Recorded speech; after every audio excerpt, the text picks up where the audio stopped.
All right, let's get right into it.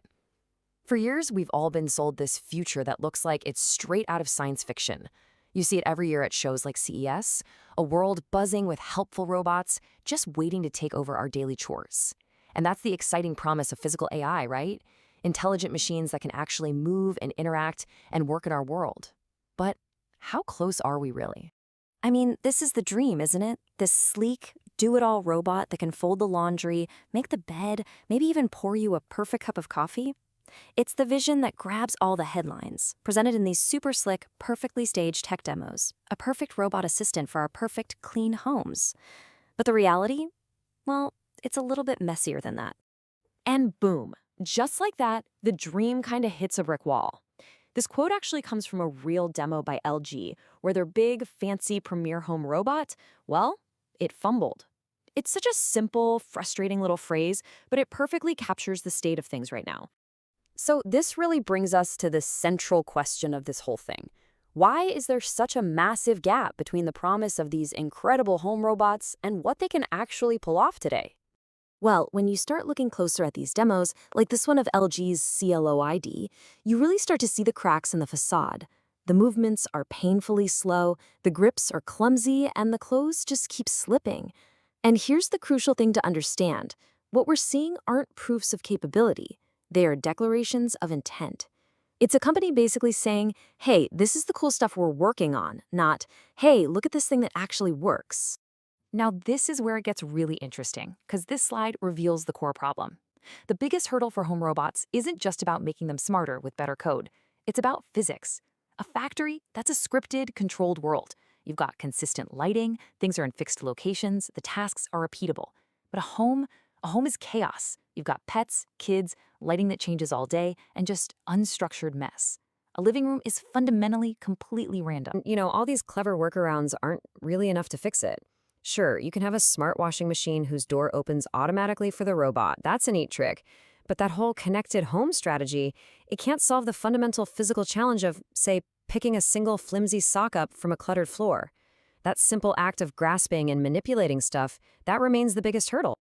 So if the dream of a do-it-all home robot is kind of stuck in the mud, where is the real, actual progress in physical AI happening? Let's take a look. This is absolutely fascinating. As this chart shows, the cost of a basic humanoid body is just crashing, down to as little as $50,000 or $60,000. The bodies themselves are becoming affordable commodities. But look at the hands. Dexterity remains clumsy. So we're getting this flood of affordable bodies with no effective way to actually touch and manipulate the world with any kind of nuance. And get this, the evolution of the simple vacuum cleaner perfectly illustrates where the industry is shifting its focus. Just a few years ago, back in 2020, the whole goal was just navigation. Don't bump into the coffee table. Then, by 2025, the focus shifted to manipulation, growing little arms to move obstacles out of the way. And now, we're seeing the jump to mobility, with vacuums literally growing legs.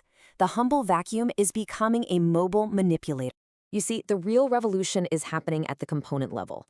Instead of trying to build the entire humanoid robot all at once, you have these brilliant companies like Sharpa in Singapore that are just focused on one thing, making affordable, dexterous hands. Then you've got Paxini in China developing artificial skin with tactile sensing, so a robot can actually feel if a cup is slipping and adjust its grip in real time. The competition has completely moved from locomotion, just getting there, to manipulation, which is all about actually touching the world. This is such a clever strategy. You might look at something like a chess-playing robot and think, oh, that's a cool toy. But it's not a toy. It's a data gem. Every single game that's played, every piece that's moved with millimeter-level precision, that is generating massive amounts of real-world data to train the next generation of physical AI models on how to interact with objects. It's genius. Okay, so we know the challenges, and we know where the really cool component-level innovation is happening.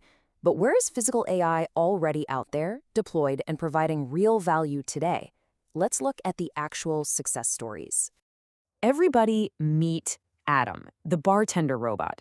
This is what you call a specialist service robot. And it succeeds because it completely abandons that do-everything dream. It does one thing, mix drinks, and it does it really well in a controlled environment. It's a perfect combination of real utility and, let's be honest, a little bit of entertainment. And this isn't just some one-off prototype. No way. Rich Tech has already deployed over 400 of these robots in places like Hilton hotels, casinos, and stadiums. At just one location in Las Vegas, they've served over 16,000 drinks with zero quality complaints. That is proven real-world value.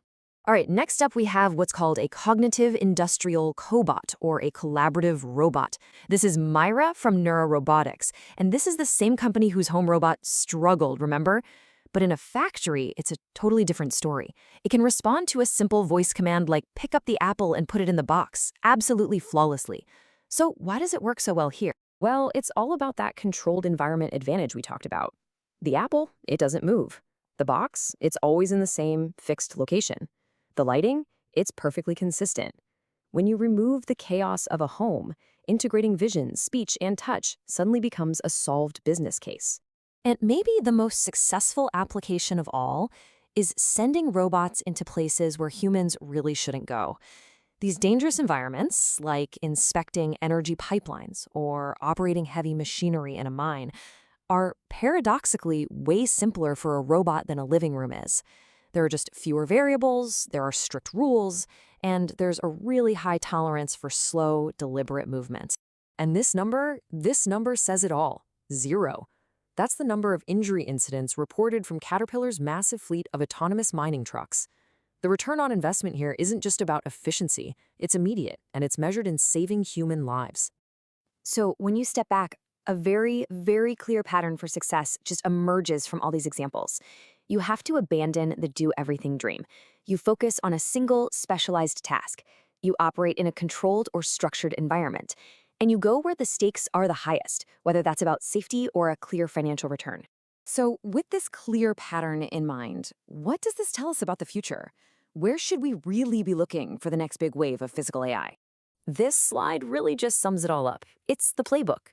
The smart money isn't waiting around for the generalist home robot. The environment is just too chaotic for now. Instead, the real opportunity, the place to invest your time and your capital, is in the components, like hands and sensors, in the specialist robots for industry, and especially in those crucial hazard operations. And that leaves us with this one final, really powerful thought. We need to completely reframe how we think about this robot revolution. The chaotic, unpredictable, messy human home, that isn't the starting line. It's the ultimate challenge. The home is the final frontier, not the first.